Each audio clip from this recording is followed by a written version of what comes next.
เพื่อยกระดับความรู้ความสามารถทั้งเป็นการแลกเปลี่ยนบทเรียนประสบการณ์ตัวจริงให้แก่พนักงานทหารกองทัพปาซิสลาว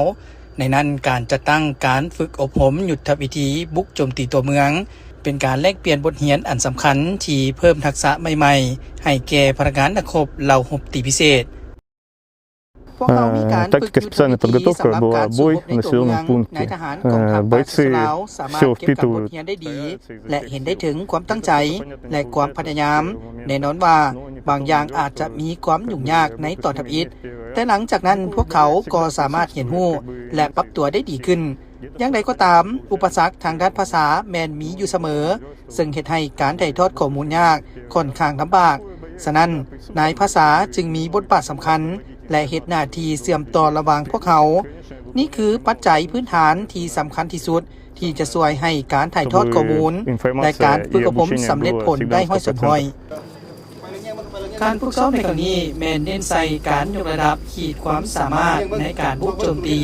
และกวาดล้างอาคารที่มันจำลองของศัตรู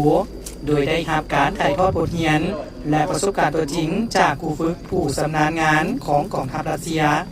ในระยะเริ่มต้นพนักงานนักรบได้สนใจการฝึกฝนทักษะพื้นฐานการต่อสู้เป็นต้นแมนการจัดท่าทางการยิงให้ถูกต้องตามหลักยุทธวิธีเพื่อความแม่นยำและความปลอดภัย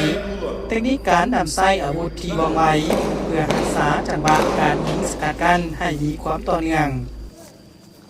ผ่านการฝึกอบรมที่พิเศษตัวเมืองในมื้อนี้ข้าพเจ้าได้ถอดถอนบทเรียนหลายอย่างเป็นต้นแม่นจังหวะบาดก้าวมีประสิทธิภาพและได้รับผลดีจากเพื่อนทหารรัสเซียข้าพเจ้าจะนำเอา